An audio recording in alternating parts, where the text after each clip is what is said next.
Lorsqu'on introduit la notion de relativité, on étudie souvent l'expérience fictive consistant à embarquer une horloge dans un mobile. Cette horloge doit mesurer le temps de parcours d'un photon se déplaçant à la vitesse de la lumière. Vous comprenez bien le caractère fictif de la dite expérience. Je vais m'appuyer sur les schémas que vous voyez ici et le questionnaire proposé par le manuel Nathan, des éditions Nathan, pour la Terminal S. C'est une petite pub non rémunératrice mais tout à fait sincère. C'est un excellent ouvrage. Il faut d'abord s'imaginer assis dans le TGV avec, à ses pieds, une colonne où a été fait le vide. À la base, un laser émet une impulsion lumineuse se reflétant au plafond. On chronomètre l'aller-retour d'un photon. Cet aller-retour du photon est également chronométré par un spectateur immobile sur le quai et regardant passer le train. L'objectif ici est donc pour nous de comparer les temps de parcours du photon dans deux référentiels, l'un de ces référentiels étant en mouvement par rapport à l'autre. Bien que nous placions l'étude dans deux référentiels différents, nous utiliserons la même célérité, la même vitesse pour le photon. C'est ce que l'on appelle le postulat d'Einstein. La célérité c de la lumière dans le vide est la même dans tous les référentiels galiléens. Donnons-nous un petit peu de place et limitons les schémas au strict nécessaire. Nous commençons par déterminer la durée de l'aller-retour du photon mesurée par le voyageur installé dans le wagon. On va noter cette durée delta TW. Le trajet du photon, c'est du point A au point A, mais en passant bien sûr par le point M. Pour une distance totale, h à l'aller, h au retour, de 2 fois h. Bien sûr, une vitesse, c'est la distance divisée par le temps de parcours. Donc, après transposition, le temps de parcours, ce que l'on cherche, c'est la distance divisée par la vitesse. Soit ici, delta TW, qui est égal à la distance 2h divisé par la vitesse petit c, célérité du photon. Nous allons garder ce résultat au chaud et donner à cette relation le numéro 1. Intéressons-nous maintenant toujours à la durée de l'aller-retour du photon, mais cette fois-ci dans le référentiel de la gare. Cette durée, nous l'appellerons évidemment delta TG, comme gare. Le trajet n'est cette fois-ci pas simplement AMA, mais un trajet AMA', où la distance AA' représente la distance parcourue par le train entre l'instant où le photon a quitté le détecteur au point A et l'instant où il est revenu après réflexion sur le miroir au plafond du TGV. La distance est cette fois-ci non pas 2h, mais AM plus MA', ce qui revient en fait à dire 2 fois la distance AM. Sans pour l'instant s'aventurer plus loin, on constate immédiatement que delta Tg, le temps de parcours, va être égal non plus à 2h, mais à 2 fois AM sur C. Puisque là encore, le postulat est encore écrit sur ma droite, la vitesse à considérer, c'est la même, c'est la célérité c. Au passage, je numérote ma relation qui me servira un tout petit peu plus tard. Mais il n'est que de regarder le schéma qui est à gauche, la distance AM est évidemment plus longue que la distance h. Et par voie de conséquence, 2AM est supérieur à 2h, 2AM sur C supérieur à 2h sur C, autrement dit, le temps de parcours du photon mesuré par l'observateur en gare est supérieur au temps de parcours du photon, de ce même parcours, mais par l'observateur situé dans le train. Il y a donc là, pour l'observateur immobile, une dilatation du temps, puisque le temps est plus long pour l'observateur immobile que pour l'observateur en mouvement. Autrement dit, il y a bien une notion toute relative du temps. Au-delà de la simple inégalité entre ΔG et ΔW, voyons s'il est possible d'établir une relation plus précise. Pour faire le lien entre ΔG et ΔW, il nous faut revenir à la différence de parcours. 2h dans le premier cas, dans le référentiel du wagon, 2AM dans le référentiel de la gare. Bon, je fais un peu de ménage pour ne garder que le nécessaire à mon calcul. Voilà.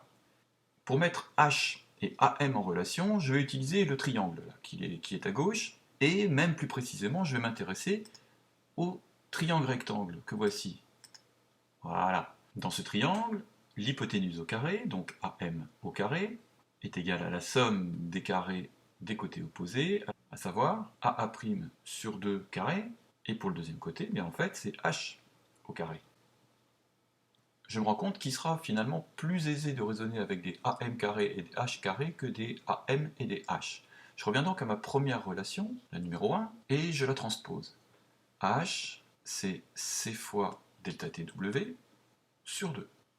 Et ce qui va m'intéresser surtout, c'est sa mise au carré, donc h carré, qui est égal à c carré delta tw au carré sur 4. Et bien celle-ci, je vais la noter 1 bis. De même, de la relation 2, je vais isoler AM, qui est C fois delta Tg sur 2. Une mise au carré, C carré, delta Tg au carré,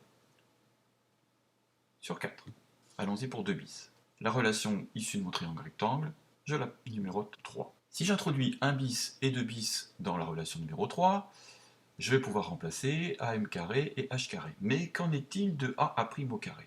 Eh bien, je vous rappelle que AA' est dû au déplacement du train vu par l'observateur dans la gare. AA' est la distance finalement parcourue par le train pendant delta t gare. Mais le train roule à une vitesse que nous allons appeler tout simplement V. C'est-à-dire que la vitesse du train, c'est la distance AA' parcourue durant delta t g, et de 4.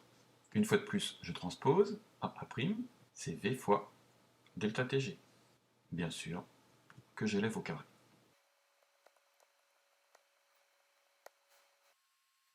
Avec 1 bis, 2 bis, 4 bis, j'ai tout ce qu'il me faut pour écrire l'équation numéro 3. C'est parti. Le AM carré à gauche de l'égalité 3 devient C carré delta Tg carré sur 4. Le AA' carré sur 4 va devenir V carré delta Tg carré sur 4, grâce à la relation 4 bis.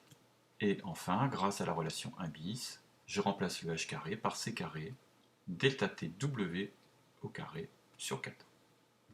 Tout est au même dénominateur, nous pouvons simplifier. Bien, l'essentiel est écrit, à ce stade ce n'est plus que de la transformation, de la transposition, afin d'arriver à un résultat un petit peu présentable. La première chose à faire va être une division par c carré. À gauche, il ne reste plus que delta tg carré. Ici, eh bien, on va voir apparaître un v carré sur c carré, delta tg carré, et ici, bien sûr, c carré sur c carré s'élimine, ne laissant que delta tw au carré. Je regroupe à gauche de l'égalité tout ce qui concerne les delta tg carré, avec une factorisation, ce qui me fait 1 moins v carré sur c carré, facteur de delta tg carré donc, qui est égal à delta tw au carré. Nous y sommes presque, nous nous débarrassons des carrés, comme ceci, et si nous souhaitons exprimer delta tg en fonction de delta tw, une dernière transposition nous permet d'aboutir à cette relation que je vais noter tout à droite, delta tg est égal à 1 sur racine carrée de 1 moins v carré sur c carré, le tout multipliant delta tw.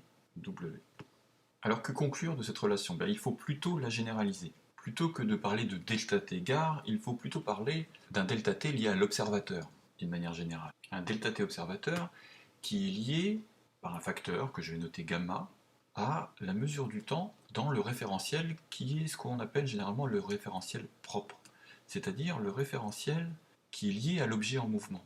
Alors il faut oublier un petit peu cette histoire de TGV et plutôt penser à des particules qui se déplacent. Alors c'est un petit peu plus difficile de s'imaginer à cheval sur un proton ou un électron ou un muon qui voyage à une vitesse proche de celle de la lumière, mais c'est pourtant ce qu'il faut faire, c'est-à-dire qu'il faut imaginer que lorsque vous avez une particule en mouvement, il y a un référentiel dans lequel cette particule est immobile, c'est ce qu'on appelle le référentiel propre. C'est le référentiel lié à la particule en mouvement. Donc ce référentiel, par rapport à nous observateurs, peut se déplacer à de très grandes vitesses, des vitesses proches de la vitesse de la lumière. Mais nous, ce que nous allons observer, c'est à chaque fois des durées de phénomènes, par exemple des durées de vie de particules, qui vont être gamma fois supérieures à la durée réelle d'existence de ces particules dans leur référentiel propre.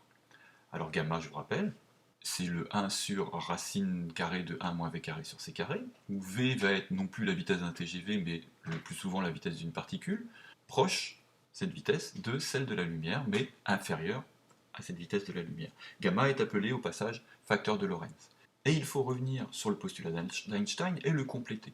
Nous avons dit qu'ils s'exprimaient en la célérité de la lumière dans le vide est la même dans tous les référentiels galiléens. Certes, mais ce qu'Einstein postule également, c'est que cette célérité est une vitesse limite. Autrement dit, toutes les particules que vous pourrez utiliser, aussi rapides soient-elles, auront toutes une vitesse v plus petite que c.